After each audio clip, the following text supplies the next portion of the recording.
நம்ம வீட்டு மரப்படி மசாலா ஐட்டம்லாம் நல்லா வறுத்து சுத்தமா நம்ம வீட்டுக்கு எப்படி செய்வோம் அதே மாதிரி நாங்க செஞ்சு எல்லாருக்கும் கொடுத்துட்டு இருக்கிறோம். நம்மளே வீட்டுல கெமிக்கல் எதுவுமே இல்லாம இயற்கையான ஒரு சோப்பு, ரெடிமேட் இட்லி மாவு. Without idli, there is no chutney.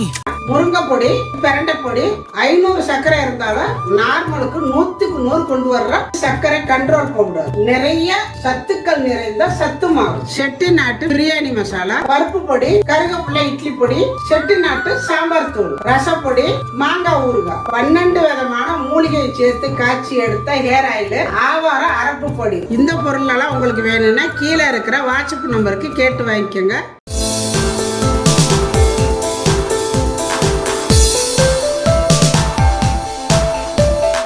Hi, எல்லாருக்கும் வணக்கம். இன்னைக்கு சேனக்கிழங்கு மட்டன் வறுவல், அதாவது சேனக்கிழங்கு சாப்ஸ். இது எப்படி வேணாலும் நம்ம பேர் வச்சுக்கலாம்.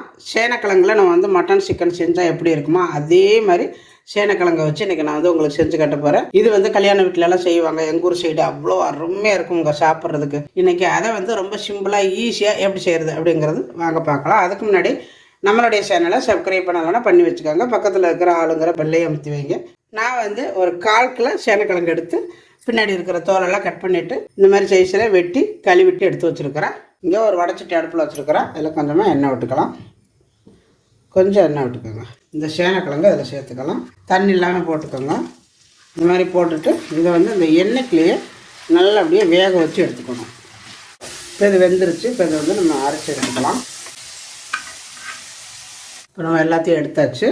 இப்போ அதே எண்ணெயில் கொஞ்சமாக சோம்பு, கொஞ்சமாக சீரகம், செவந்ததும் பொடியாக நறுக்குனா சின்ன வெங்காயம் போட்டு நல்லா வதக்கிடுங்க.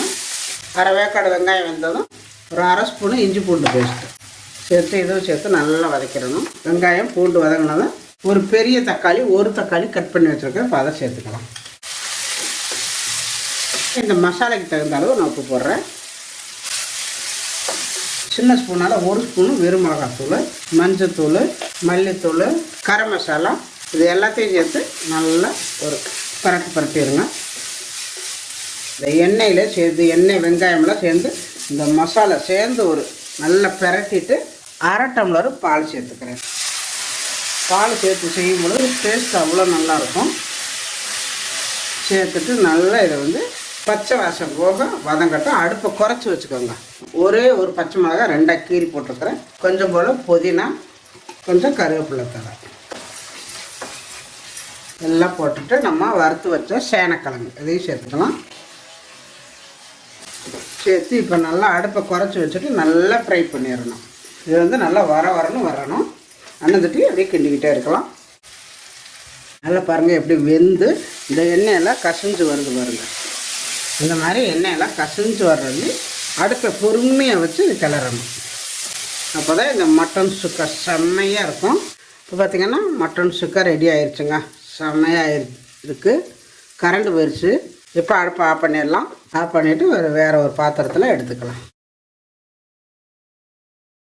இப்போ பாருங்கள் மட்டன் சுக்கா, அதாவது சைவ மட்டன் சுக்கா ரெடி. செம்மையாக இருக்குது. அப்படியே எடுத்து சாப்பிட்றதுக்கு மட்டன் மாதிரியே இருக்குதுங்க. இது வந்து இட்லி, தோசை, சப்பாத்தி, சாதம் எல்லாத்துக்கும் கூட போட்டு பரட்டி சாப்பிட்லாம். அவ்வளோ அருமையாக இருக்கும். கண்டிப்பாக நீங்களும் சேனக்கிழங்கு வாங்கினா இது மாதிரி ஒரு முறை செஞ்சு பாருங்கள். செஞ்சு பார்த்துட்டு எப்படி வந்துச்சு அப்படிங்கிறத எனக்கு கமெண்ட்டில் சொல்லுங்கள். இந்த வீடியோ பிடிச்சிருந்தா லைக் பண்ணுங்கள், ஷேர் பண்ணுங்கள், செட்டிநாடு சமையலுக்கு சப்ஸ்கிரைப் பண்ணுங்கள். நன்றி. வாழ்க வளமுடன்.